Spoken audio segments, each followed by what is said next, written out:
Assalamualaikum warahmatullahi wabarakatuh. Alhamdulillah hamdan katsiran tayyiban mubarakan fihi kama yuhibbu rabbuna wa yarda. Asyhadu an la ilaha illallah wahdahu la syarika lah wa asyhadu anna Muhammadan 'abduhu wa rasuluh sallallahu alaihi wasallama tasliman katsiran. Asbahna ala fitratil Islam wa ala kalimatil ikhlas wa ala din nabiyina Muhammad sallallahu alaihi wasallam wa ala millati abina Ibrahim hanifan muslima wa ma kana minal musyrikin. Raditu billahi rabba wa bil islami dina Muhammadin sallallahu alaihi wasallam nabiyah. Alhamdulillah, kita bersyukur kepada Allah Subhanahu wa taala atas nikmat yang Allah karuniakan kepada kita semua, sehingga pada subuh kali ini kita bisa hadir di Masjid Al-Muhajirin untuk sama-sama kita melaksanakan sholat subuh secara berjamaah dan dilanjutkan dengan kajian subuh. Mudah-mudahan Allah Jalla Jalaluhu senantiasa memberkahi kita semua. Setiap langkah Bapak Ibu, satu langkahnya bernilai satu dosa yang dihapus oleh Allah dan dicatat satu pahala dan diangkat satu derajat di sisi Allah Subhanahu wa taala. Amin ya rabbal alamin.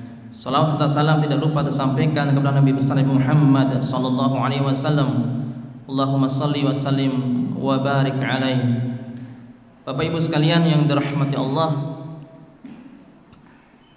pada kesempatan ini insyaallah ta'ala kita akan coba mengupas beberapa dalil-dalil dari Al-Quran dan hadis dan penjelasan para ulama salafus saleh berkaitan dengan bagaimana kita berusaha untuk mewaspadai celah-celah iblis lanatullah alaih yang masuk ke dalam qalbu kita, celah-celah iblis yang masuk ke dalam hati kita. Karena iblis itu ketika Allah Jalla Jalaluhu sudah memvonis dia dan ditetapkan tempatnya di dalam neraka jahanam, maka iblis tidak akan pernah rela dan tidak akan pernah ridho untuk membiarkan kita selalu dekat dengan Allah Subhanahu wa taala. Iblis sejak dia diusir dari surga, dia telah bersumpah kepada Allah bahwa dia akan terus mendatangi manusia, akan terus masuk ke dalam qalbu manusia. Dia akan mencari-cari celah di mana letak lengahnya manusia itu sehingga dia bisa masuk ke dalam qalbu kita. Oleh karenanya Allah Jalla Jalaluhu, kita coba mengupas beberapa ayat. Yang pertama di dalam surah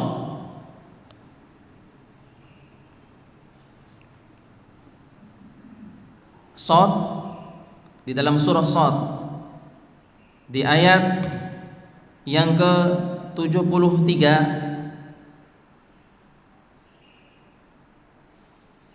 sampai 77 79 ya. Dalam surah Shad ayat 73 sampai 79 Allah Subhanahu wa taala berfirman, A'udzu billahi minasyaitonir rajim.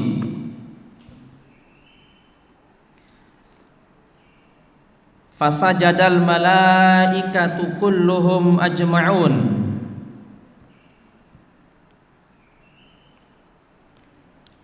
Para malaikat semua sujud kepada Adam, ajma'un, seluruhnya, illa iblis, kecuali iblis.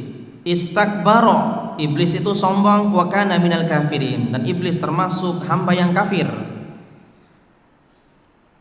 Qal, Allah berfirman dan bertanya kepada iblis, ya iblis, wahai iblis, ma mana'aka an tasjuda lima khalaqtu biyadi, apa yang menghalangi kamu sehingga kamu tidak mau sujud terhadap seseorang, ya, terhadap ciptaanku yang aku ciptakan dengan tanganku sendiri. Apa yang menghalangi kamu sehingga kamu tidak mau sujud kepada Adam? Padahal Adam aku ciptakan dengan tanganku sendiri, kata Allah Subhanahu wa taala. Kemudian apa kata iblis? Qala ana khairun minhu. Iblis berkata, ya Allah, inilah yang perlu kita perhatikan Bapak Ibu sekalian yang dirahmati Allah. Jangan sampai kalimat ini, kalimatnya pendek, tapi kalau kalimat ini kita tanamkan ke dalam hati kita, maka demi Allah kita telah mewarisi sifat iblis laknatullah alaih. Jangan sampai kita memasukkan satu kalimat ini ke dalam qalbu kita, ke dalam hati kita. Ini kalimat pamungkas yang dikeluarkan oleh lisan iblis laknatullah alaih. Apa kalimatnya? Ana khairun minhu. Aku itu lebih baik daripada dia, ya Allah. Aku lebih baik daripada Adam. Kenapa? Alasannya adalah khalaqtani min nar wa khalaqtahu min tin. Karena engkau ciptakan diriku dari api, sedangkan engkau ciptakan Adam itu dari tanah. Karena iblis meyakini bahwa api lebih mulia daripada tanah. Jika ada seorang muslim hari ini yang selalu mengucapkan satu kalimat seperti yang diucapkan oleh iblis, saya lebih baik daripada dia. Dia baru ngaji, saya sudah lama mengaji. Dia sudah baru belajar sholat, saya sudah banyak ibadah saya. Dia baru hafal juz 30, saya sudah 30 juz. Berarti saya lebih baik daripada dia. Nah, jika ada seperti itu, maka demi Allah dia telah mengikuti sifatnya iblis laknatullah alaih. Kemudian apa kata Allah? Qala fakhruj minha fa innaka rajim. Allah berfirman kepada iblis, fakhruj minha, keluarlah darinya. Nya kembali ke siapa? Ha, minha, keluarlah kamu iblis darinya. Nya kembali ke mana? Coba lihat di layar. Saya bulatin. Fakhruj fi'lul amr, kata kerja perintah. Artinya apa? Keluarlah kamu wahai iblis. Minha, darinya. Nya kembali ke mana? Surga. Berarti iblis tadinya tinggal di dalam surga. Fa innaka rajim, karena kamu itu pendosa, kata Allah.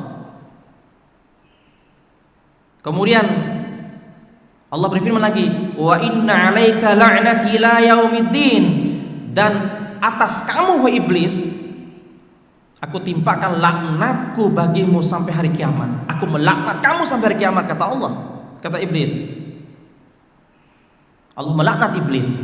Kemudian apa kata iblis?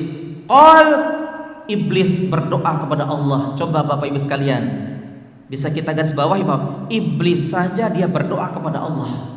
Masa kita tega berdoanya kepada selain Allah? Ini tauhid, Pak. Apa kata iblis?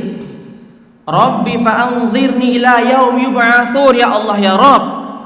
Kalau begitu tangguhkanlah kehidupanku sampai hari kebangkitan. Apa kata Allah? Qal fa innaka minal munzarin. Kalau begitu kamu termasuk hamba yang ditangguhkan kehidupannya sampai hari kiamat. Ila yaumil waqtil ma'lum, sampai waktu yang telah ditentukan. Apa waktu yang telah ditentukan? Itu hari kiamat.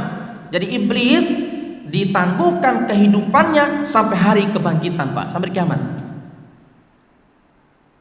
Nah, kemudian apa kata iblis, Bapak Ibu sekalian? Iblis lagi telah bersumpah. Disinilah sumpah iblis yang harus kita perhatikan, Bapak Ibu sekalian rahmati Allah. Di ayat ke-82. Ayat 82. Iblis berkata kepada Allah, fa bi'izzatika, dengan kekuasaanmu ya Allah, la ughwiyannahum ajma'in, aku pasti akan menyesatkan seluruh manusia dari jalanmu yang lurus. Aku akan mendatangi manusia, siapapun itu, aku akan menyesatkan dia, aku akan menjerumuskan dia ke jurang kemaksiatan, aku akan membuat dia lalai darimu ya Allah. Sumpahnya iblis, kecuali satu yang tidak bisa digoda oleh iblis laknatullah alaih. Ayat ke-83 ini yang perlu kita garis bawahi, yaitu illa ibadaka minhumul mukhlasin, kecuali hambamu yang benar-benar ikhlas.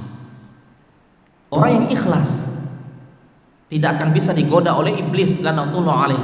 Oleh karenanya Syekh Muhammad bin Shalih Al-Utsaimin di dalam kitabnya Syarah Qaul Mufid ala Kitab Tauhid membawakan perkataan para salaf yang bernama Sufyan Ats-Tsauri rahimahullahu taala. Beliau berkata, "Ma min amalin asyaddu alayya minal ikhlas." Tidak ada amalan yang paling berat kami lakukan kecuali ikhlas. Ikhlas itu enggak mudah, Pak. Sangat berat. Maka orang yang ikhlas di dalam beribadah, ngaji ikhlas, salat ikhlas, ibadah haji dan umroh dia ikhlas. Orang seperti itu sangat sulit digoda oleh siapa? Oleh iblis. Tapi ingat, walaupun iblis sudah mengatakan seperti itu, kami tidak akan bisa menggoda orang yang ikhlas. Tapi demi Allah, berbagai macam cara iblis akan terus masuk ke dalam kalbu kita, agar setiap ibadah, setiap amalan soleh yang kita lakukan itu tidak niatnya karena Allah, bukan niatnya karena Allah Subhanahu wa taala. Al-Imam Ibnul Jauzi rahimahullahu taala di dalam kitabnya Talbis Iblis menyebutkan ada walaupun nanti kita akan sampaikan, Pak. Iblis itu sangat cerdas, sangat pintar, Pak. Kata Imam Ibnul Jauzi, bukti kepintaran iblis itu adalah seperti ini, Pak. Ketika ada seorang yang pergi bertamu, misal, Pak, saya pergi bertamu ke rumah Bapak di hari Senin, hari Kamis. Kemudian ketika saya duduk, Bapak mempersilahkan saya duduk, kemudian Bapak Ibu menyuguhkan minuman, segelas air teh, Pak. Lalu Bapak menyuruh saya, "Ustaz, silakan diminum tehnya." Apa saya bilang, "Maaf, Pak, saya tidak bisa." Loh, kenapa, Ustaz? Bapak tahu sendiri kan, saya bilang gitu kan. Bapak tahu sendiri kan sekarang hari Senin, Bapak tahu sendiri kan sekarang hari Kamis. Paham nggak maksudnya, Pak? Nah, kata Imam Ibnul Jauzi, disitulah iblis telah memasuki hati dia yang tidak dia sadari.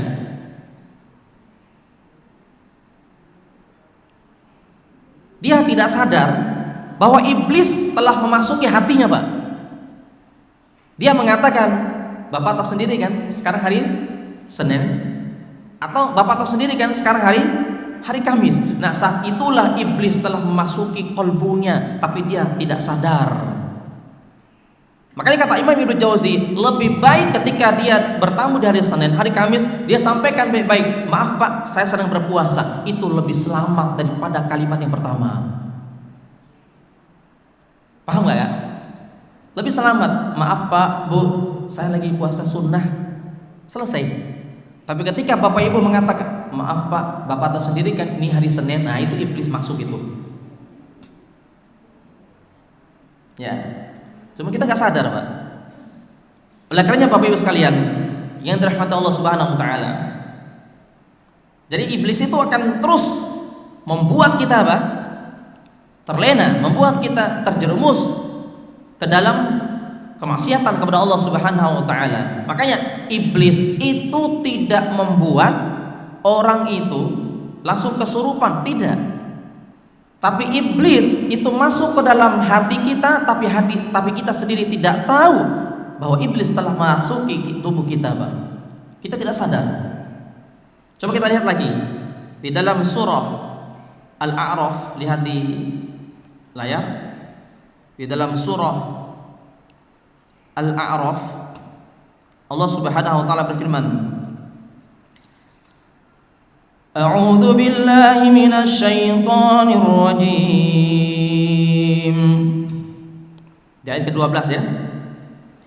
Qala ma mana'aka alla tasjuda idh amartuk qala ana khairum min khalaqtani min narin wa khalaqtahu min طين قال فاهبط منها فما يكون لك أن تتكبر فيها فاخرج إنك من الصاغرين قال أنظرني إلى يوم يبعثون قال إنك من المنظرين قال فبما أغويتني لأقعدن لهم صراطك المستقيم ثم لآتينهم من بين أيديهم ومن خلفهم وعن أيمانهم وعن شمائلهم ولا تجد أكثرهم شاكرين. Ayat ke-12 sampai ayat ke-17 dari surah Al-A'raf. Allah bertanya kepada iblis, wahai iblis, apa yang menghalangi kamu tidak mau sujud terhadap perintahku? Nah, apa kata iblis? Ana khairun minhu. Aku lebih baik daripada iblis. Ya, kalimat yang sama ya. Ayat ke-13. Qala fahbit minha. Kalau begitu, turunlah kamu dari surga. Fama yakunu laka an tatakabbaru fiha. Karena tidak pantas orang-orang yang memiliki sifat kesombongan tinggal di dalam surga, enggak pantas. Fakhruj innaka minas sagirin. Keluarlah kamu dari surga karena kamu orang yang hina. Qala anzirni ila yaumi yub'atsun, ya Allah, kalau begitu berikan tangguh kehidupanku sampai hari kebangkitan. Qala innaka minal munzirin. Maka iblis Allah berfirman, sesungguhnya kamu termasuk hamba yang ditangguhkan kehidupan sampai hari kiamat. Qala fabima aghwaytani laqudanna lahum siratal mustaqim. Karena engkau telah menyesatkan diriku ya Allah, engkau telah menjustifikasi saya, engkau telah memvonis saya, ya, memvonis diriku sebagai penghuni neraka. Laqudanna lahum siratal mustaqim. Aku akan menyesatkan manusia dari jalanmu yang lurus. Kemudian tsumma la'atiyannahum, kemudian aku akan mendatangi manusia min baini aidihim, dari arah depan. Dari arah depan, Pak. Wa min khalfihim, dari arah belakang. Wa an aymanihim, dari arah kanan. Wa an syama'ilihim, dan dari arah kiri. Wala tajidu aktsarhum syakirin, dan engkau tidak akan mendapatkan hamba-hambamu, ya, yang bersyukur. Sangat sedikit yang bersyukur. Baik. Di sini, Pak, iblis akan mendatangi kita dari berapa arah? 4 arah. Arah depan, belakang, arah kanan, dan arah kiri. Pertanyaannya adalah, kenapa iblis tidak mendatangi kita dari arah atas dan dari arah bawah? Ada yang bisa jawab, Pak?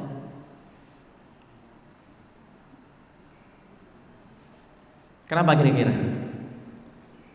Al-Imam At-Tabari rahimahullahu ta'ala di dalam kitabnya Jami'u Ta'wil Al-Quran, yaitu yang terkenal dengan tafsir At-Tabari, membawakan tafsiran para ulama salafus saleh berkaitan dengan hal ini, Pak. Beliau menyimpulkan bahwa kenapa Allah tidak mendatangi manusia dari arah atas? Karena kata beliau, karena rahmat Allah itu selalu turun dari atas. Makanya kita berdoanya hadap kemana, Pak? Ke atas. Maksudnya tangan kita menghadap ke atas, kan? Ya. Karena rahmat Allah selalu turun dari atas, Pak. Kenapa iblis tidak mendatangi manusia dari arah bawah? Karena manusia senantiasa sujud kepada Allah Rabbul Izzatil Jalalah. Senantiasa sujud, Pak. Sehingga iblis tidak bisa masuk lewat arah bawah. Tapi walaupun seperti itu, iblis tidak bisa masuk. Maka disinilah pembahasan kita, sebagaimana yang disebutkan oleh Imam Ibnu Qayyim Al-Jauziyah rahimahullah ta'ala. di dalam kitabnya Ighatsatul Lahfan min Maswadis Syaitan, beliau menyebutkan bahwa ada celah-celah iblis yang tidak kita sadari. Iblis masuk ke dalam celah-celah tersebut sehingga kebanyakan manusia, sealim apapun dia, sesoleh apapun dia, sebanyak apapun ilmu yang dia miliki, maka celah ini tetap bisa dimasuki oleh iblis lanatullah alaih. Yang pertama,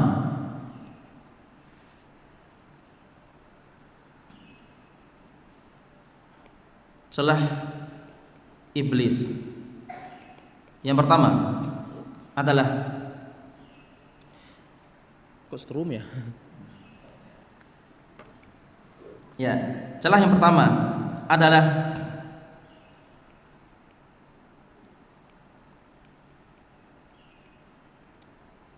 su'zon. Ya. Apa su'zon? Buruk sangka. Ini disebutkan oleh Imam Ibnu Qayyim. Celah yang pertama yang dimasuk oleh iblis adalah buruk sangka. Buruk sangka, Pak. Karena prasangka itu kan ada dua. Ada dua, Pak. Berdasarkan firman Allah di dalam surah Al-Hujurat di ayat yang ke-12. Allah Subhanahu wa taala berfirman, "A'udzubillahi minasyaitonirrajim." Lihat di layar. Ya ayyuhalladzina amanu jtanibu, wahai orang-orang yang beriman. Simak baik-baik, Pak. Wahai orang-orang yang beriman. Abdullah bin Mas'ud radhiyallahu anhu berkata, apabila kita mendapatkan ayat di dalam Al-Qur'anul Karim menyebutkan panggilan wahai orang-orang yang beriman, kita membaca Al-Qur'an dan di situ ada panggilan spesial dari Allah, yaitu menggunakan kalimat apa? Ya ayyuhalladzina amanu, wahai orang-orang yang beriman, turun di Madinah. Kalau ya Yohanes turun di Mekah. Apa kata Ibnu Mas'ud radhiyallahu anhu? Dengarkan dan perhatikan baik-baik. Karena di dalam panggilan tersebut pasti ada salah satu dari dua. Ada larangan, kalau enggak ada perintah. Coba kita lihat, apakah larangan atau perintah, Pak?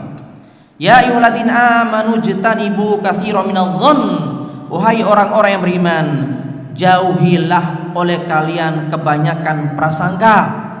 Inna ba'dadh-dhonni itsmun, karena sebagian dari prasangka itu mengandung dosa. Nah, kalimat sebagian dari prasangka berarti ada prasangka yang baik, sehingga ada dua, ada prasangka baik dan ada prasangka buruk. Prasangka baik adalah husnuzon, prasangka buruk adalah su'zon. Nah, demi Allah Bapak sekalian, ketika seseorang itu telah menanamkan berprasangka buruk kepada saudaranya, su'zon sama saudaranya, maka setiap orang yang su'zon pasti akan melahirkan dua sifat yang berikutnya, dua perbuatan yang berikutnya, Pak. Dua amalan hati. Saya ulang lagi. Ini dampak negatifnya su'zon. Akan melahirkan yang kedua, Pak. Melahirkan dua amalan maksud saya. Gara-gara orang yang su'zon selalu berprasangka sama orang, akan melahirkan dua amalan. Yang pertama, wala tajassasu. Yang pertama adalah tajassus. Apa itu tajassus? Tajassus artinya mencari-cari kesalahan orang lain. Mencari-cari kesalahan orang lain. Nih, Pak. Orang yang tajassus mencari-cari kesalahan orang lain itu disebabkan karena awalnya dia itu memiliki sifat apa tadi? Su'zon. Kok orang itu jalan sama perempuan ya? Itu siapa ya? Nah gitu kan? Wah, nggak beres ini, gitu kan? Akhirnya apa? Dia nggak tenang itu. Dia akan mencari tahu siapa itu. Laki-laki itu dia jalan sama perempuan. Apakah dia saudaranya? Apakah dia pacarnya, bisa seperti itu, Pak? Dia akan berusaha untuk mencari-cari kesalahan orang tadi. Nah, ketika dia sudah mendapatkan berita atau info bahwasanya ternyata si fulan bin fulan itu jalan sama orang lain, akan melahirkan perbuatan yang kedua. Lihat di layar. Wala yaktab ba'dukum ba'dha. Setelah tajassus, akan melahirkan perbuatan yang kedua adalah ghibah. Apa itu ghibah? Omongin orang. Setelah dia mendapatkan informasi, oh benar, ternyata si perempuan itu bukan saudaranya. Ternyata dia apa, siapa? Pacarnya. Oh gitu ya. Wah, nggak beres nih orang. Kok gitu sih dia, padahal dia berilmu loh. Kok gitu sih dia, padahal udah merembet kemana-mana, akhirnya dia ghibah. Itu awalnya apa? Su'udzon. Oleh karenanya Al-Imam Ghazali rahimahullahu ta'ala di dalam kitabnya Ihya Ulumuddin di juz yang ketiga, Imam Ghazali menyebutkan bahwa annal ghibata, kata beliau itu bahwa anna su'udzon ghibatul qalbi, bahwa su'udzon itu adalah gibahnya hati. Ternyata Bapak Ibu sekalian, kata Imam Ghazali rahimahullahu ta'ala, al-ghibatu su'udzon, su'udzonni ghibatul qalbi.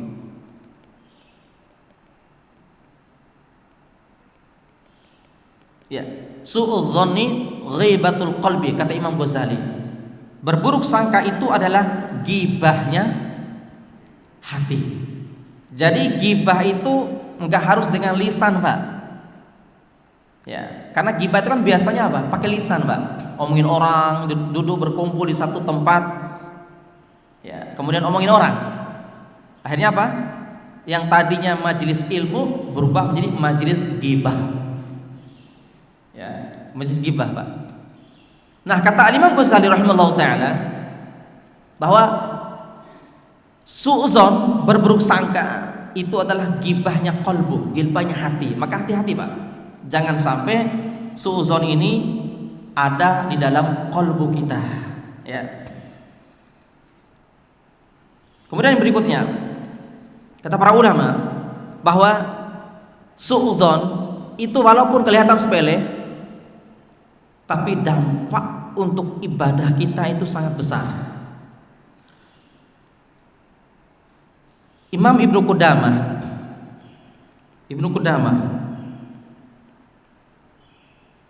rahimahullahu ta'ala menulis satu kitab, yaitu Mukhtasar Minhajul Qasidin. Kitab Mukhtasar Minhajul Qasidin ini adalah sebagai ringkasan dari kitab Minhajul Qasidin yang dikarang oleh Imam Ibnu Jauzi. Minhajul Qasidin ini adalah sebagai kitab kritikan untuk kitab Ihya Ulumuddin yang dikarang oleh Imam Ghazali, karena ada beberapa hadis yang lemah dan hadisnya palsu, ya, sehingga dikritisi oleh Imam Ibnu Jauzi dalam kitabnya Minhajul Qasidin. Ada 3 jilid. Tapi karena kitab ini panjang, diringkas oleh Imam Ibnu Qudamah di dalam kitab Mukhtasar Minhajul Qasidin, sehingga disitulah disimpulkan dari perkataan Imam Ghazali, Imam Sufyan Ats-Tsauri rahimahullahu taala. Sufyan Ats-Tsauri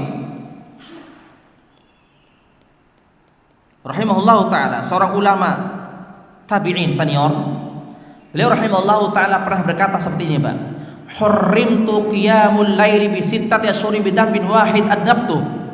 Demi Allah, saya terhalang tidak bisa bangun salat tahajud selama 6 bulan berturut-turut karena satu dosa yang saya lakukan. Allahu Akbar. Bapak Ibu, ini para ulama salaf yang soleh, generasi kedua setelah sahabat, Pak. Apa kata beliau, Pak? Demi Allah, saya tidak bisa bangun sholat tahajud, berat untuk sholat tahajud selama 6 bulan berturut-turut, disebabkan karena satu dosa saja.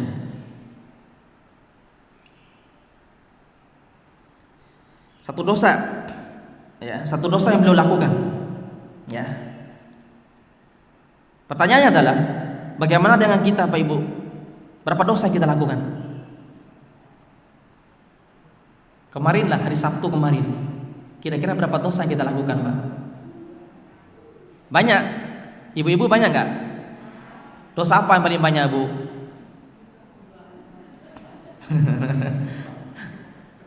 Dosa lidah, dosa lisan.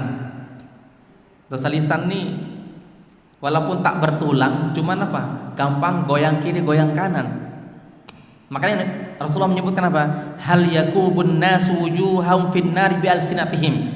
Bukankah manusia itu dicampakkan oleh Allah ke wajah-wajah mereka ke dalam neraka jahanam? Itu disebabkan karena dosa lisan mereka tidak bisa dijaga. Gitu, Pak. Nah, kita lanjut. Sufyan Ats-Tsauri berkata apa? Saya tidak bisa bangun sholat tahajud selama 6 bulan gara-gara satu dosa. Lalu beliau ditanya oleh muridnya, "Madzak? Apa dosa yang engkau perbuat, wahai Imam? Sampai-sampai engkau tidak bisa sholat tahajud selama 6 bulan berturut-turut." Apa kata beliau, Pak? Laqad ra'aitu rajulan yabki faqultu fi nafsi hadza mira. Satu dosa yang saya lakukan adalah ketika saya melihat ada seorang pemuda di masjid, lalu pemuda itu berdoa dan menangis. Berdoa sambil menangis, Pak. Lalu saya melihat tuh pemuda, kemudian terdetik dalam pikiran saya, dia nangis, paling ria itu orang. Wah, nangis ria itu, gitu kan? Terdetik dalam pikirannya, Pak, dalam hatinya, ria ini orang. Masa itu aja nangis, kayak gitulah bahasa kita, Pak. Nah, ini dosa apa ini, Pak? Dosa apa ini? Su'udzon, berburuk sangka.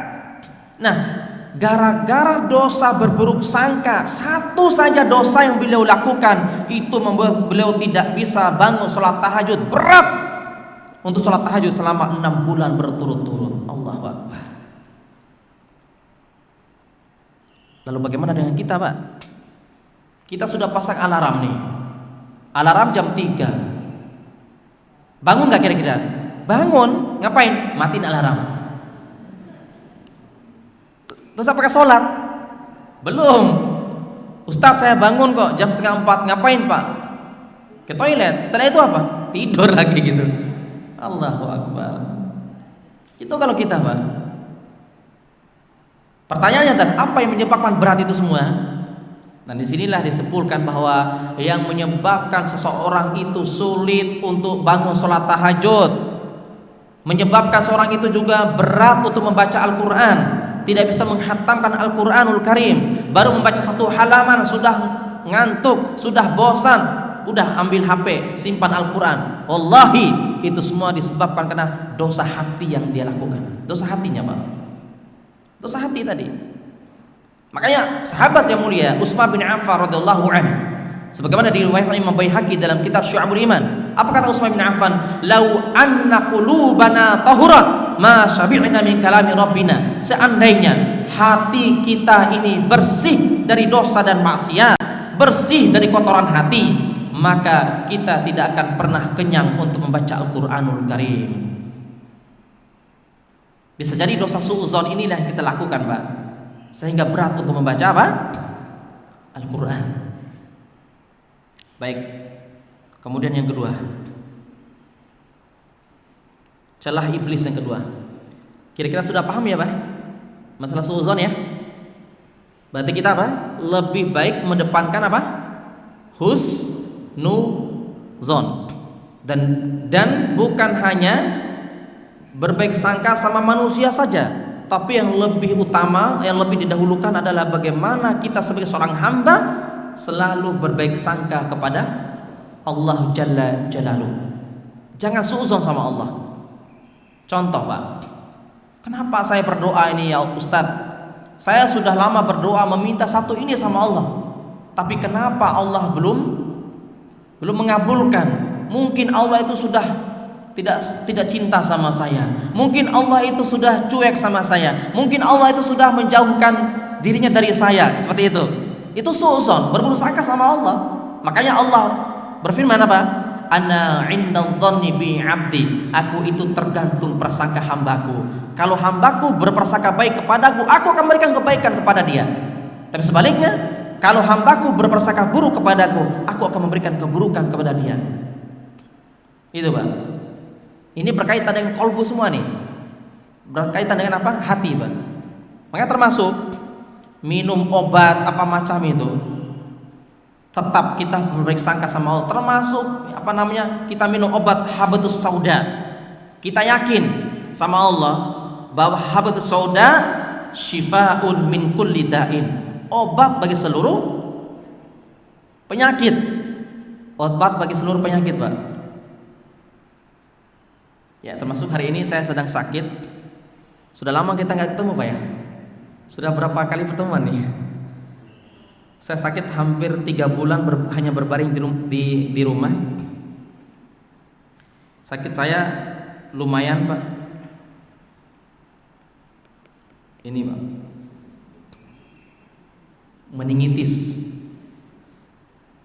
Ini ada lumayan di apa namanya, kerusakan otak.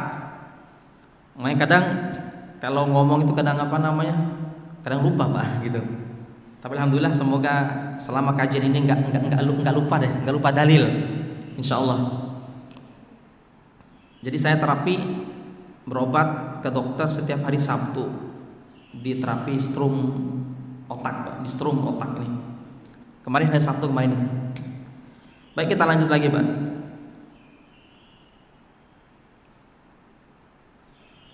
Yang kedua ya.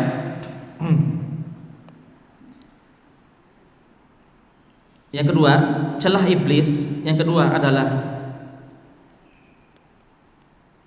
al-kibr. Ini celah iblis yang kedua. Apa itu al-kibr? Sombong. Sombong itu apa, Pak? Menurut Bapak, Ibu, sombong itu kayak gimana? Apakah ketika Ibu keluar dari rumah berpenampilan mewah, pakai mobil apalah yang paling mewah, apakah itu sombong? Tidak. Karena para sahabat pernah bertanya kepada Rasulullah SAW ketika Rasulullah menyampaikan satu hadis. Apa kata Rasulullah? La yadkhulul jannata man kana fi qalbi mithqala darrah. Tidak akan masuk surga seseorang yang memiliki sifat sombong walaupun sebesar biji zarrah, biji sawi. Tidak akan masuk surga itu orang, kata Rasulullah SAW. Maka para sahabat bertanya kepada Rasulullah, ayuhibbu ahaduna, wahai Rasulullah, kami ini, salah seorang dari kami sangat suka memakai pakaian yang bagus, sandal yang bagus, kendaraan yang mewah. Kami suka itu, wahai Rasulullah. Apakah itu sombong enggak? Rasul menyebutkan, la, tidak. Innallaha jamilun wa yuhibbul jamal. Karena Allah itu indah dan menyukai keindahan. Akan tetapi yang dikatakan orang sombong itu adalah batrul haqqi wa ghamtun nas, menolak kebenaran, wa ghamtun nas, dan meremehkan manusia.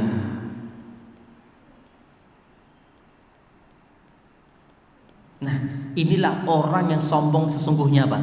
Menolak kebenaran, kalau enggak meremehkan manusia. Contoh, ketika Allah berfirman kepada kepada iblis untuk sujud kepada Adam, tapi iblis menolak kebenaran ini. Kebenaran dari Allah ditolak oleh iblis, Pak. Kemudian apa? Dia mengatakan ana khairun minhu. Nomor 2, meremehkan siapa? Adam. Karena iblis meyakini bahwa dirinya lebih mulia daripada Adam. Iblis meyakini bahwa dirinya lebih baik daripada Nabi Adam. Jika ada 2 sifat ini, salah satu dari 2 ini ada dalam diri kita, Pak, menolak kebenaran atau meremehkan manusia, maka demi Allah kita termasuk orang yang sombong dan kita telah mewarisi sifat iblis laknatullah alaih. Hati-hati. Sombong ini berat, Pak. Coba dihayati baik-baik. Ini sebagai bahan evaluasi kita. Siapa di antara kita yang pernah menolak kebenaran? Ketika dinasihati sama orang, dia kan baru belajar, gitu. Oh, dia kan anak kecil, diremehkan. Ini sebagaimana evaluasi kita, Pak. Jika seandainya kita pernah seperti itu, entah itu menolak kebenaran dari orang lain atau meremehkan manusia, hari ini kita beristighfar kepada Allah, bertobat kepada Allah Rabbul Izzatil Jalalah. Kenapa, Pak? Iblis itu tidak punya dosa yang lain. Iblis itu tidak memiliki dosa yang lain, Pak. Dosa iblis cuma satu. Dosa apa? Dosa sombong. Nabi Adam dosa cuma satu, Pak. Dosa apa? Sombong. Gara-gara mereka berdua memiliki satu dosa, masing-masing satu dosa, itu saja menyebabkan mereka diusir dari surga. Lalu bagaimana seandainya kita ini, Pak, sudah sombong, apalagi? Aidah, Masya Allah. Belum dosa mata, belum dosa telinga, belum dosa tangan, belum dosa kaki, Pak. Belum ini lagi nih. Apa, Ibu? Ibu, apa, Bu? Gini-gini. Dosa lidah. Ya. Suami pulang kerja, diomelin suami. Kenapa Bapak biasanya pulang udah nyampe rumah jam 5, sekarang nyampe gitu kan? Ngomel terus gitu kan. Maka saya kasih tahu Pak Ibu sekalian, jika istri itu lagi ngomel, berarti itu istri kita itu lagi apa? Sempurna, apa istilahnya? Lagi normal, Pak. Kalau nggak ngomel, berarti nggak normal. Nah, itu kuncinya, Pak. Saya ulang lagi. Kalau istri kita itu ngomel, berarti itu istri kita lagi normal. Itu normal itu, Pak. Kalau nggak pernah ngomel, perlu dipertanyakan istrinya itu. Serius, Pak. Karena apa? Karena memang sifatnya wanita itu ngomel. Gitu. Satu, kita laki-laki membutuhkan kata-kata dalam sehari cuma berapa ratus kata, tapi perempuan harus mengeluarkan kata-kata 10.000 kata dalam sehari.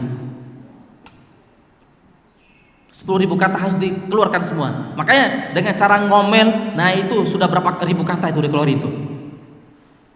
Kalau sudah selesai ngomel, udah. Caranya bagaimana? Makanya uniknya perempuan, sengomel apapun dia, seganas apapun dia, sekeras apapun dia, ketika dia ngomelin kita sebagai seorang suami, ambil tangannya, peluk, lus-lusin, udah selesai ngomelnya, Pak.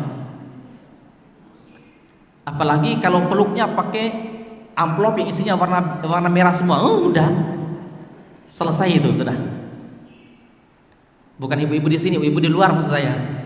Kalau ibu-ibu di luar, di sini insya Allah solehah semua, insya Allah. Baik, kita lanjut lagi.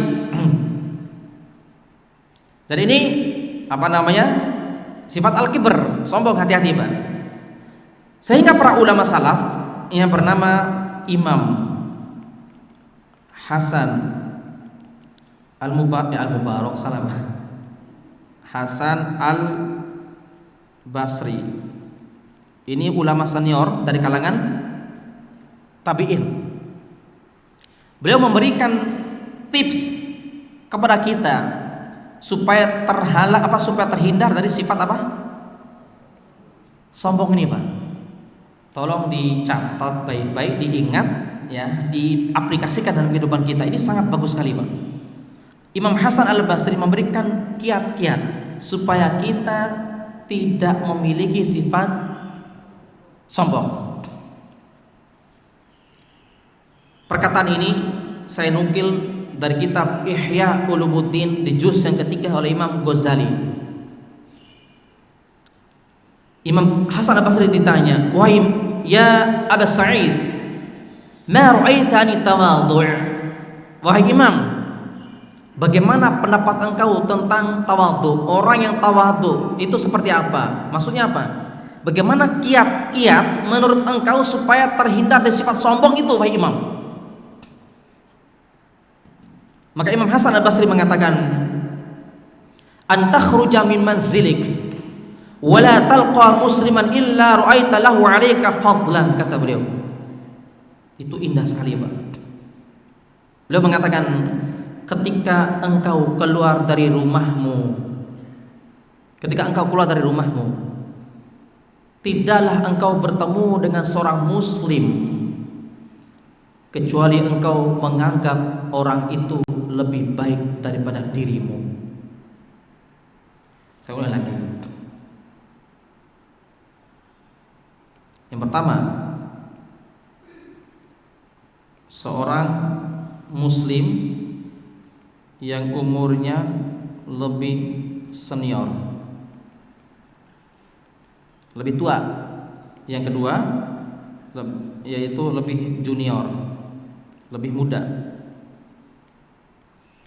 Nah, Imam Hasan Al-Basri rahimahullah ta'ala memberikan tips. Ketika kita keluar rumah dan kita bertemu dengan seorang muslim, kita lihat dia itu, seorang muslim yang kita ketemu tadi, kita lihat Pak, jika dia umurnya lebih tua daripada kita sendiri Pak, maka katakan ke dalam diri kita bahwa oh Masya Allah, dia lebih tua daripada umur saya, berarti amalan solehnya lebih banyak daripada saya. Oh, dia lebih tua umurnya, berarti amalan solehnya lebih banyak dibandingkan saya. Paham nggak kira-kira Pak? Yang kedua, jika kita bertemu dengan seorang muslim yang umurnya lebih muda Pak, maka katakan dalam diri kita Pak, oh dia lebih muda, dia lebih muda, lebih junior gitu kan, berarti dosanya lebih sedikit daripada saya yang sudah tua. Masya Allah. Bisa nggak kira-kira seperti itu Pak? Berat apa mudah? Berat apa sulit? Salah. Sulit apa mudah? Ketika kita bertemu dengan seorang muslim yang umurnya lebih tua, katakan dalam diri kita, ya Allah, dia lebih tua, berarti amalan solehnya lebih banyak. Ketika bertemu dengan seorang muslim yang lebih muda daripada diri kita, katakan dalam hati kita, dia lebih muda, berarti dosanya lebih sedikit dibandingkan saya yang sudah tua, ini dosanya saya banyak. Allahu Akbar. Ini tips yang diajar kepada ulama salaf. Supaya apa? Supaya sombong ini tidak ada dalam kalbu kita. Jika seperti ini kita praktekkan, kita aplikasikan dalam kehidupan kita, maka insya Allah kita tidak akan mengikuti sifatnya siapa? Ya. Tapi jangan lototin ke saya Pak. Iblis katanya, tapi lototin ke saya. Subhanallah. Baik, kita lanjut. Yang berapa? Yang ketiga. Masih ada waktu ya? Masih. Kepala saya udah mulai nyut-nyut nih Mbak. Jadi kalau datang sakit kepala saya, langsung keluar darah di hidung saya Pak. Langsung keluar darah. Karena memang sakitnya seperti sakit Olga Saputra yang menyebabkan beliau meninggal dunia. Tapi mudah-mudahan jangan dulu meninggal lah, belum selesai kajiannya. Baik, kita lanjut. Yang keberapa? Yang ketiga ya.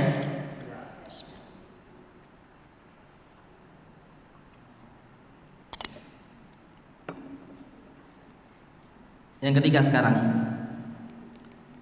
at-tahrish, celah iblis yang ketiga disebutkan oleh Imam Ibnu Qayyim di dalam kitabnya Ighatsatul Lahfan min Masyadis Syaitan. Ighatsatul Lahfan. At-tahrish. Apa itu at-tahrish?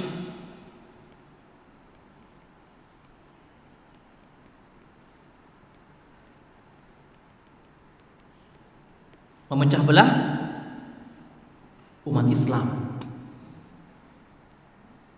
Kira-kira yang ketiga ini berhasil nggak iblis tuh Pak? Sangat berhasil. Coba kita lihat.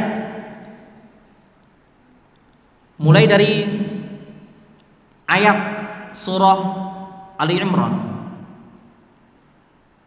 ayat 103. Ini ayatnya biasa dibaca oleh para khotib ya. Setelah ya ayyuhalladzina amanu taqullaha haqqa tuqatih wa la tamutunna illa wa antum muslimun. Ini ayatnya Pak, ayat 103.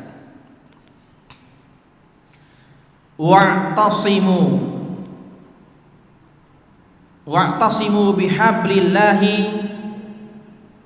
jami'a wala tafarraqu. Berpegang teguhlah kalian dengan tali agama Allah. Tali Allah itu maksudnya adalah kitabullah wa sunnatur rasulillah. Itu maksudnya Pak. Berpegang teguhlah kalian dengan Al-Quran dan sunnah jami'a, secara keseluruhan. Ada kelompok, ada sebagian orang Islam menerjemahkan jami'ah ini dengan secara jamaah, sehingga dia mengatakan jamaah yang dimaksud adalah jamaah kami, katanya. La haula wala quwata illa billah. Ini tafsirnya jalan lain, bukan tafsir jalan lain tapi jalan lain gitu. Jadi kalimatnya adalah wa'tasimu bihablillahi jami'a, berpegang teguhlah kalian dengan agama Allah, dengan Al-Quran Sunnah secara keseluruhan. Wala tafarraqu, dan janganlah kalian bercerai-berai. Larangan Allah Pak. Walaupun Allah ini sudah melarang seperti ini, tapi demi Allah, sudah kita sampaikan tadi, iblis tidak akan pernah tinggal diam. Tidak ingin jika umat Islam ini bersatu. Coba kita lihat hadis yang sahih yang diriwayatkan oleh Imam Muslim di dalam kitab sahihnya. Nabi sallallahu alaihi wasallam bersabda, inna syaitan qad ayyasa ya'budahul musalluna fi jaziratil Arab walakinna tahrishu bainahum, kata Rasulullah. Sesungguhnya iblis telah berputus asa mengajak orang-orang yang sholat di jaziratil Arab itu untuk beribadah kepadanya. Iblis telah berputus asa membuat orang-orang di Arab Saudi itu beribadah kepada dirinya, beribadah kepada iblis. Itu berputus asa iblis itu. Kenapa? Karena orang-orang Saudi Arabia terkenal dengan apa? Tauhidnya kuat. Dibandingkan kita orang Islam di Indonesia, Pak. Orang-orang Saudi terkenal dengan apa? Tauhidnya sangat-sangat kuat. Contoh Pak, saya langsung lihat dengan mata kepala saya sendiri ketika di pemakaman Baqi' dari Masjid Nabawi naik ke atas itu Pak. Ketika di pemakaman Baqi', di situ saya coba live di sekitar kuburan pemakaman Baqi' di atas. Saya live siaran langsung di Facebook. Saya langsung melihat ada warga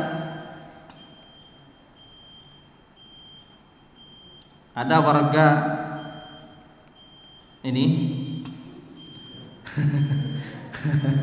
dihafal sama ibu-ibu kodenya.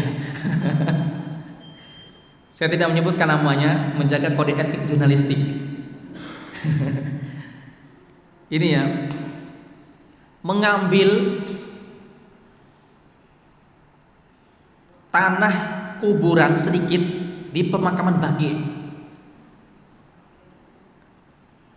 Karena tanahnya kan udah nggak ada di pemakaman Baqi', sudah nggak ada tanahnya, udah keras semua.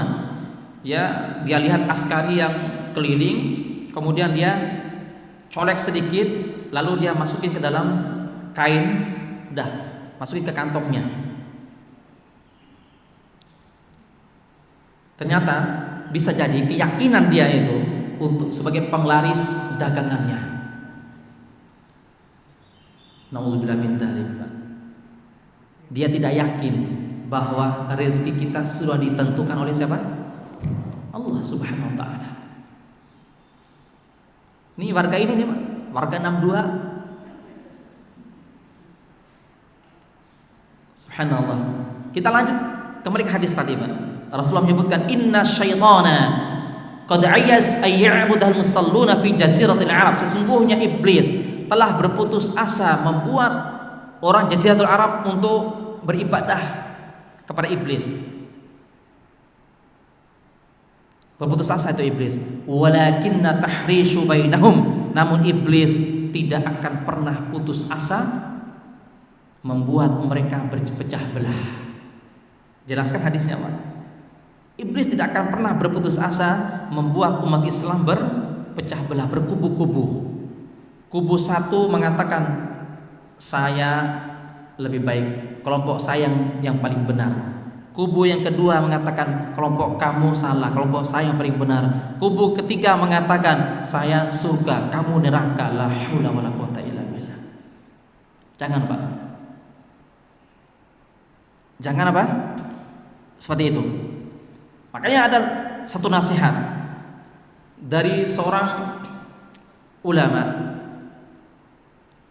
salah seorang guru kita, yaitu Syekh Abdul Razak bin Abdul Muhsin Al-Abbad hafizallahu ta'ala, seorang doktor akidah, profesor, pengajar di Masjid Nabawi, sering datang ke Indonesia beliau. Syekh Abdul Razak bin Abdul Muhsin Al-Abbad mengatakan, la tahtakir syakhsan la ra'aitahu minal kabair fa innahu la tadri man huwa aqrabu ila Allah jalla wa ala yaumil qiyamati anta am huwa. Apa kata beliau, Pak? Jangan sekali-kali kalian mencela seorang muslim walaupun dia itu pelaku dosa besar. Jangan dicela, karena kamu tidak tahu siapa yang paling dekat dengan Allah di hari kiamat nanti, kamu atau dia. Jangan kita mencela orang. Masya Allah, ini nasihat yang sangat bagus buat kita, Pak. Jangan kita mencela seorang saudara muslim walaupun dia itu pelaku dosa besar, walaupun dia pezina, peminum khamr, preman-preman di jalan. Jangan dicela dia itu. Dipenuh hatinya, Pak. Untuk menutup kajian ini, saya mau ceritakan satu kisah. Bagaimana akhlak para ulama salaf dulu, Pak. Mau dengar kisahnya, Pak? Masih ada waktu nih. Kisah yang saya nukil dari kitab Suwar min Hayati Tabi'in yang dikarang oleh Dr. Abdurrahman Ra'fatul Baksha. Di dalam kitabnya Suwar min Hayati Tabi'in, suatu hari Malik bin Dinar rahimahullahu ta'ala, Malik bin Dinar, seorang ulama tabi'in, generasi senior yang kedua setelah sahabat. Malik bin Dinar berkhutbah, khutbah Jumat. Di ujung khutbahnya beliau berkata kepada jamaah Jumat itu, ya ikhwatal Islam, wahai umat Islam, siapa saja yang ingin masuk ke dalam rumah saya, ingin mencuri isi rumah saya, tafadhalu, silakan, saya izinkan mencuri di rumah saya. Hebat ini ulama ini, Pak. Dia ngizinin apa? Maling untuk mencuri di rumahnya, Pak. Saat itu di soft itu ternyata ada maling juga, ada gerombolan maling. Wah, kesempatan nih kita curi di rumah bapak ini gitu kan. Singkat cerita, pas malam, ini kebiasaan para salaf, Pak, mereka tidak pernah melewati malamnya kecuali kira-kira jam 3 mereka bangun untuk apa? Sholat tahajud. Beliau bangun untuk sholat tahajud. Ketika sedang sholat, terdengarlah suara jendela rumahnya terbuka. Wah, ini ada yang nggak beres nih. Nggak mungkin tamu di tengah-tengah datang sepertiga malam, dan nggak mungkin juga tamu masuk lewat jendela rumahnya. Jangan-jangan maling gitu kan. Akhirnya beliau mempercepat sholatnya. Kemudian si maling ini Pak mencari, dia keliling di rumahnya Malik bin Dinar ini mencari apa harta yang paling berharga. Sudah capek-capek dia tawaf gitu kan. Dia keliling di rumahnya, dia nggak mendapatkan apa-apa kecuali satu, mushaf Al-Quran. Mushaf. Katanya ini orang kaya gitu kan. Ternyata nggak ada apa-apa, isinya cuman Al-Quran saja.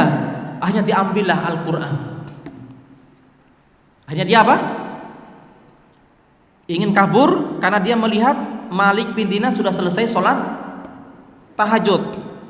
Malik bin Dinar tidak teriak seperti kita hari ini. Lihat maling langsung teriak, maling. Enggak. Tapi Malik bin Dinar manggil apa? Ling, sini gitu kan. Mari ke sini kamu. Dipanggil sama Malik bin Dinar. Apa? Kamu dapat apa di rumah saya? Kata bapak ini orang kaya gitu kan. Ternyata nggak ada apa-apa. Saya cuma mendapatkan ini, Al-Quran. Ya udah kamu ambil itu. Akhirnya apa? Kata si Malik bin Dinar, wahai saudaraku, mau nggak saya kasih tahu kamu satu perbuatan yang jika kamu lakukan itu jauh lebih baik daripada kamu ingin mencuri isi rumah saya. Wah, dia sudah senang. Apa itu wahai bapak? Sekarang kamu ambil air wudu. Akhirnya maling apa? Ambil air wudu. Saya sudah berwudu nih pak. Terus ngapain saya? Kamu sholat 2 rakaat dengan khusyuk. Sholat dia 2 rakaat. Wah, enak sekali, nikmat. Kemudian kata maling ini, enak banget pak, boleh gak saya tambah lagi? Boleh, silakan, sampai 11 rakaat. Masya Allah, maling sholat tahajud pak. Luar biasa. Selesai sholat tahajud, Malik bin Dinar makan. Langsung makan pak, menjelang subuh. Malik ini bertanya, bapak, kenapa bapak makan kok malam-malam gini? Apa menjelang subuh? Saya makan sahur untuk puasa besok. Boleh nggak saya ikut? Kata Malik. Boleh. Akhirnya Malik puasa sunnah. Yang kedua, kalahkan bapak. Belum tentu kita sholat tahajud, belum tentu kita sholat puasa sunnah. Kalah sama Malik. Yang ketiga, beliau pakaian rapi, pakai sorban. Beliau datang ke masjid. Mau ngapain bapak? Kok rapi sekali? Saya mau sholat subuh berjamaah. Boleh nggak saya ikut? Boleh. Malik sholat subuh berjamaah. Singkat cerita, pulang dari masjid, Malik ini berkata kepada Malik bin Dinar, wahai bapak, boleh nggak saya tinggal di rumah bapak? Saya pengen belajar. Masya Allah. Akhirnya dia belajar dalam waktu 2 tahun, lebih kurang 2 tahun. Akhirnya beliau jadi ulama mantan maling. Akhirnya beliau diutus sama Malik bin Dinar untuk berdakwah ke kampung halamannya. Di tengah-tengah perjalanan bertemulah sama komplotan malingnya, geng dia. Ditanyalah sama Malik ini pak, sama komplotan maling, teman gitu kan, gimana hasilnya kamu mau mencuri di rumah bapak itu? Apa kata si maling ini? Wallahi laqad saraqani qalbi qabla an usriqa. Demi Allah, wahai teman-temanku, bapak itu, Malik bin Dinar maksudnya, bapak itu telah mencuri hatiku sebelum aku mencuri isi rumahnya. Masya Allah. Ini perkataan dia nih pak. Bapak itu telah mencuri apa? Isi hatiku sebelum aku mencuri isi rumahnya. Saya sudah bertobat. Masya Allah. Akhirnya komplotan maling pun ikut bertobat dan jadi murid-murid mantan maling tadi pak. Itulah akhlak salaf. Oleh karena itu bisa disimpulkan, kalau masuk rumah di rumah ibu-ibu jangan teriak, tinggal panggil baik-baik. Gitu ya. Ling sini. Tapi beda pak, maling zaman salaf dengan maling sekarang beda. Ya enggak? Kalau kita manggil, kita dibunuh. Masya Allah. Baik, barakallahu fikum. Itu contoh bagaimana akhlaknya orang-orang terdahulu. Walaupun sesama pelaku dosa besar, mereka tetap menampakkan akhlak yang baik. Gitu ya. Wallahu a'lam bishawab. Ada pertanyaan Pak Ibu sekalian? Silakan Pak. Oh, yang paling dekat dulu Pak ya. Silakan. Assalamualaikum warahmatullahi wabarakatuh. Waalaikumsalam warahmatullahi wabarakatuh.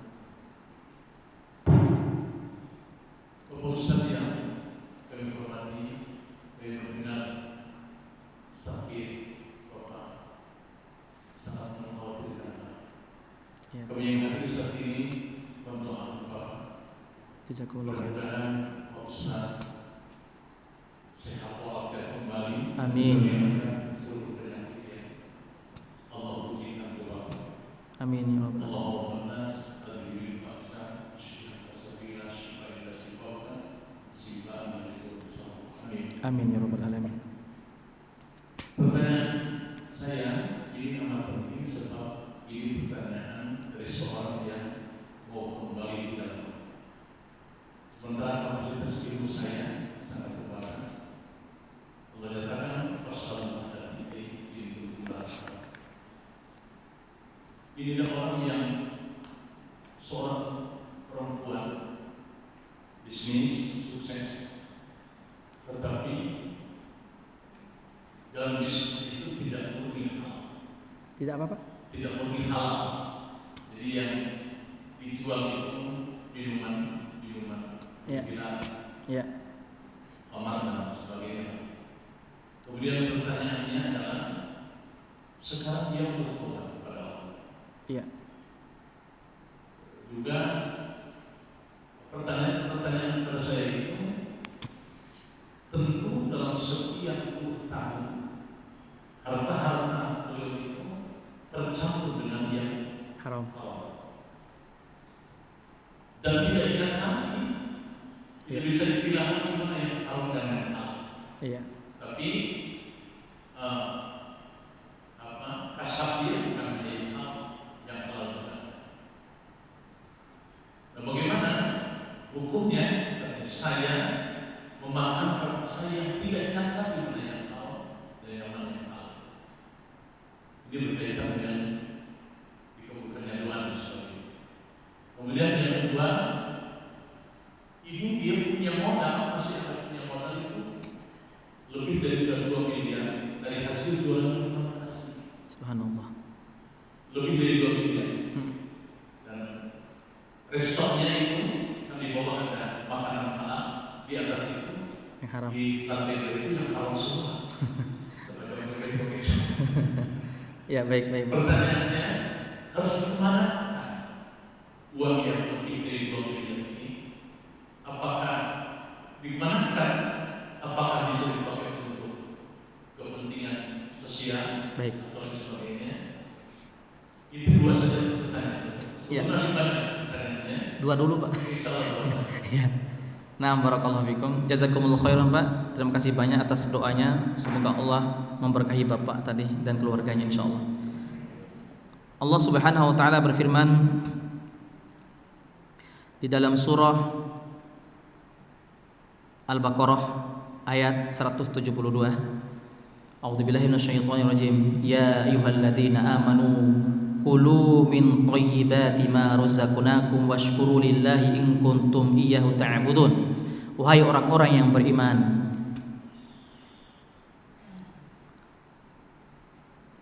makanlah apa-apa yang halal, yang thayyib.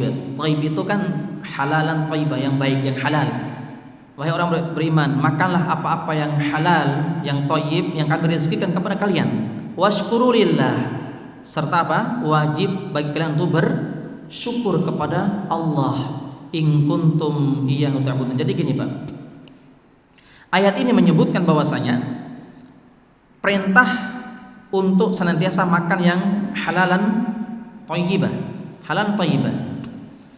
Kemudian Rasulullah sallallahu alaihi wasallam ketika menafsirkan di ayat di dalam riwayat Imam Muslim, Rasulullah bersabda, "Innallaha thayyibun la yuqbalu illa thayyiban." Sesungguhnya Allah itu baik. Innallaha thayyibun la yuqbalu illa thayyiban. Sesungguhnya Allah itu baik dan Allah tidak menerima kecuali yang baik-baik saja. Allah itu baik dan Allah tidak akan menerima kecuali yang baik atau halal-halal saja dari kita. Kemudian bagaimana dengan harta yang didapatkan dari cara-cara yang diharamkan oleh Allah Jalla Jalaluhu? Itulah penting kita memperhatikan harta kita. Yang pertama, Pak, bahwa harta itu satu-satunya yang akan ditanya oleh Allah dengan 2 poin.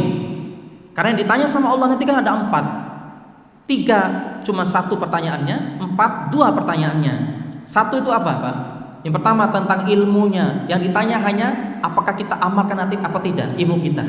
Yang kedua tentang fisik jasad kita gunakan untuk apa kesehatan kita. Yang ketiga tentang umur kita, untuk apa kita gunakan umur yang Allah berikan kepada kita selama 60 tahun itu, untuk apa saja gitu kan. 1 pertanyaannya. Nah, pas yang keempat, wa min malihi aina iktasaba wa ma anfaqah, tentang hartanya, dari mana dia dapatkan harta itu dan untuk apa dia gunakan harta itu. Jika dia memiliki harta sampai miliaran rupiah tadi, miliaran rupiah gitu kan. Kemudian untuk bagaimana cara memanfaatkan harta tadi, kan utangnya sampai harta dia sampai miliaran gitu kan. Kita lihat tadi yang dijelaskan sama antum bahwa di lantai pertama itu dia jualan yang halal thayyibah, sementara yang atas adalah yang haram. Bagaimana cara menghitung sementara harta itu sudah tercampur, itu kan? Maka kita lihat mana yang lebih dominan, yang maksudnya yang lebih banyak yang kita jual itu mana yang lebih banyak.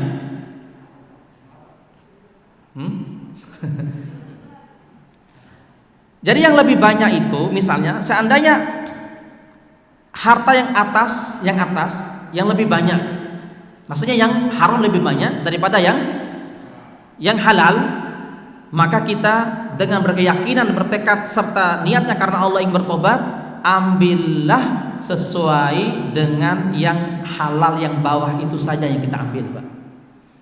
Adapun yang haram diapain? Maka harta haram itu sama seperti harta hasil retenir, hasil riba. Kita kasih utang ke orang 10 juta, kembalinya 15 juta gitu kan, seperti itulah. Sama seperti itu harta yang haram. Maka bagaimana caranya? Apakah infak kita diterima oleh Allah? Bagaimana caranya memanfaatkan harta haram itu? Syekh Muhammad bin Shalih Al-Utsaimin rahimahullahu taala menyebutkan tentang bagaimana kiat-kiat untuk memanfaatkan harta yang diharamkan, harta yang didapatkan cara yang diharamkan. Kita berinfak ke tempat sosial, manfaatkan untuk kepentingan sosial, kepentingan umum. Dan itu pun untuk hal-hal yang hina saja. Contoh untuk bangun WC umum, untuk bangun jembatan, untuk bangun jalan, untuk bangun tong sampah, seperti itu, Pak. Dan harta yang haram gimana? Enggak dapat pahala sama sekali. Percuma, Pak. Karena apa?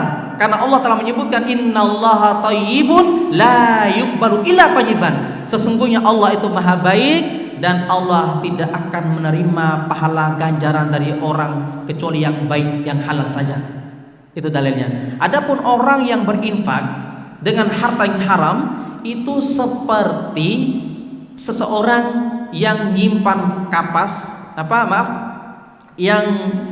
yang buang bensin, masukkan bensin ke dalam ini, ke dalam segelas air putih. Bensin sama air putih tidak akan menyatu, tidak akan bisa nyatu sama sekali. Seperti itulah infaknya orang itu, bahwa sia-sia dia infak.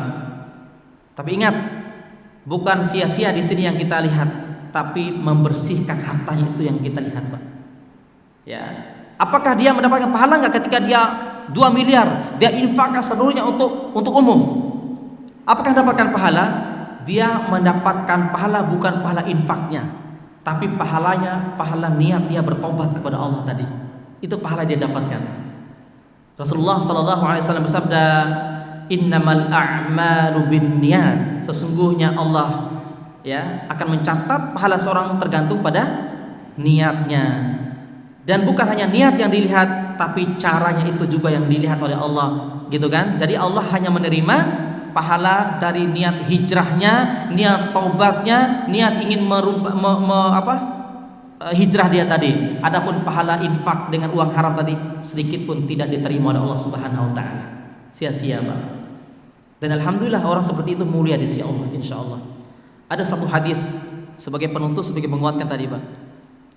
Di dalam kitab Rahiqul Makhtum oleh Saifur Rahman Al-Mubarakfuri, ketika ada seseorang yang hamil di luar nikah, ibu-ibu datang kepada Rasulullah, "Ya Rasulullah, irjimni ya Rasulullah, wahai Rasulullah, rajamlah aku ya Rasulullah."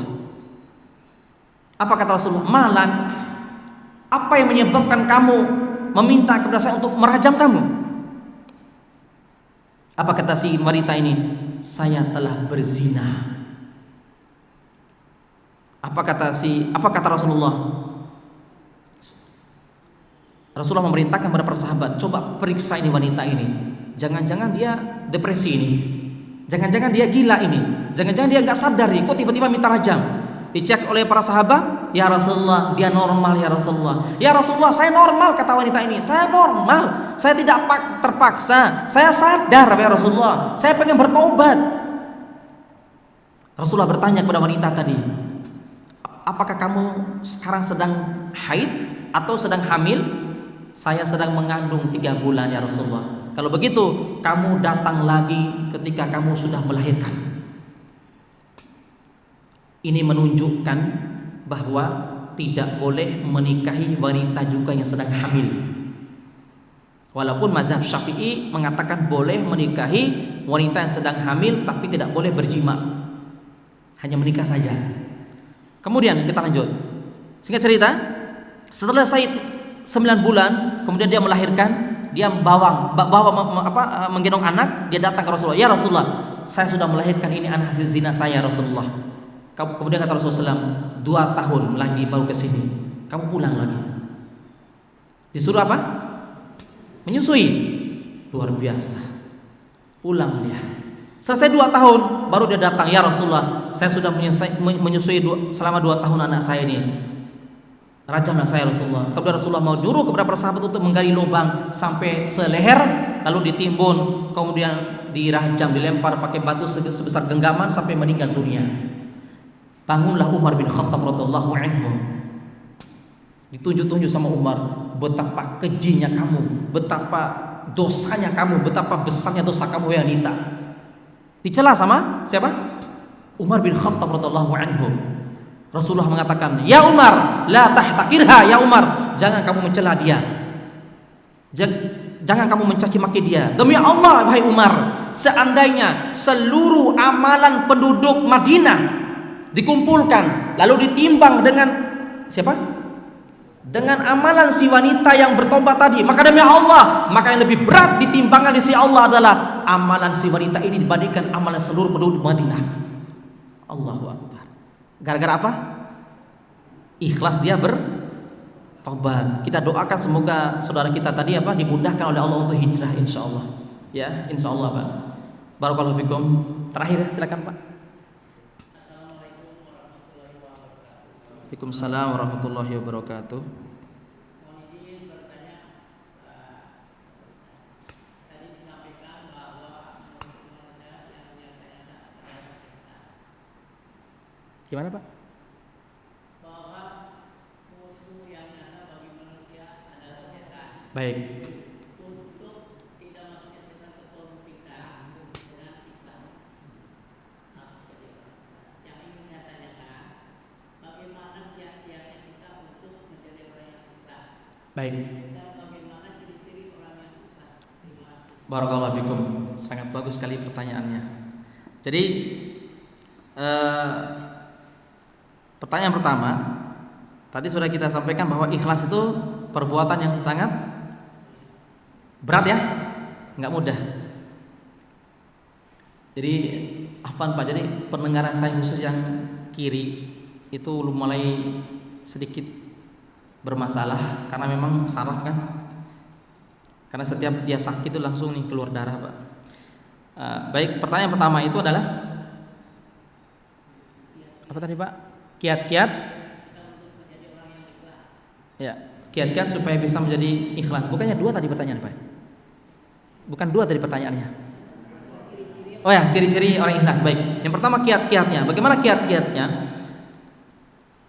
Al-Imam Ibnu Rajab Al-Hambali dalam kitabnya Jami'ul Ulum wal Hikam, ketika beliau membahas di bab yang pertama tentang ikhlas, innamal a'malu binniyat wa innama likulli imri'in ma nawa, faman kan sampai selesai itu.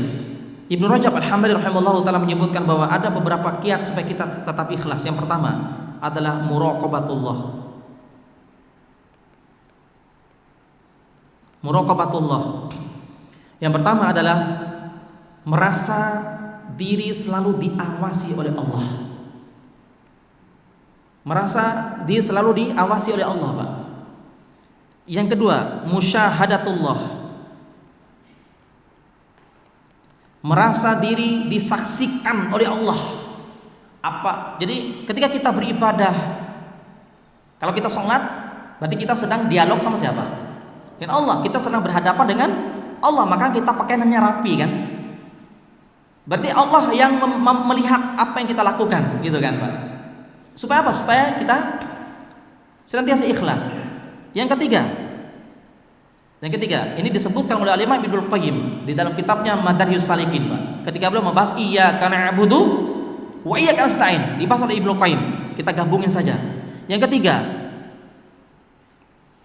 kata Ibnu Qayyim adalah tanamkan keyakinan bahwa setiap amalan ada ganjarannya. Ada ganjarannya. Tanamkan keyakinan bahwa setiap apa yang kita lakukan pasti ada ganjarannya. Yang keempat, yakinlah dalam hati kita bahwa yang berhak memberikan ganjarannya hanyalah Allah. Nah, yang terakhir kata beliau adalah banyak-banyak bermuhasabah, evaluasi atau introspeksi diri. Nah, inilah 1, 2, 3 disebutkan oleh Imam Ibnu Rajab. Nomor 4 dan 5 disebut oleh Imam Ibnu Qayyim dalam kitabnya Madarijus Salikin. Ini kiat-kiat supaya apa? Ikhlas. Pertanyaan adalah bagaimana ciri-ciri orang yang ikhlas? Ali bin Abi Thalib radhiyallahu anhu telah menyebutkan, Pak, ada 3 ciri orang yang ikhlas. Ini disebutkan oleh beliau masih dalam kitab yang sama, kitab Jami'ul Ulum wal Hikam. Ciri-ciri orang yang ikhlas. Yang menyebutkan adalah sahabat yang mulia Ali bin Abi Thalib radhiyallahu anhu. Yang pertama, ciri yang pertama adalah tidak pernah kecewa. Tidak pernah kecewa, Pak. Contoh Pak. Ibu-ibu pagi-pagi masakin kesukaan suami. Lalu suami sudah dihidangkan di meja makan. Kemudian suaminya apa? Mau makan. Ya, karena itu dimasakin dengan spesial lah sama istrinya. Tiba-tiba datang telepon dari kantor. Pak, gak usah sarapan, tolong langsung datang ke kantor, ini penting, urgent sekali. Maaf Bu, kata suaminya, Bapak gak bisa makan di sini, Bapak harus cepat-cepat ke kantor. Sudah standby istrinya, sudah disediakan, tiba-tiba gak jadi makan. Kira-kira ibu-ibu gimana? Oh, katanya biasa aja. Wah, masya Allah, yang benar ibu biasa aja, gitu kan? Kalau kecewa, berarti ciri-cirinya tidak ikhlas, gitu kan? Kalau kecewa, Pak. Begitu juga dengan apa? Orang yang dakwah, ya. Ketika datang ke masjid, ternyata yang hadir cuman 2 orang. Innalillahi, gitu kan? Akhirnya dia pulang lagi, nggak jadi dia dakwah di situ. Berarti ciri-cirinya apa? Tidak ikhlas. Ya, tidak ikhlas itu. Itu yang pertama kali saya lakukan dulu ketika dakwah di Bogor. Yang hadir cuma 1 orang. Itu pun nenek-nenek lagi, umurnya 78 tahun. Masya Allah. Itu tahun 2011 tuh. Subhanallah. Baik, tidak pernah kecewa. Yang kedua, tidak takut dengan celaan. Tidak takut dengan celaan orang-orang yang mencela. Kalau ada orang yang mencela dia tidak pernah apa? Tidak pernah takut. Kenapa? Dicela sama orang berarti itu bermanfaat untuk dia, untuk akhiratnya. Gitu ya, tidak pernah takut. Ada 3 sih, cuma 3-nya saya lupa, Pak.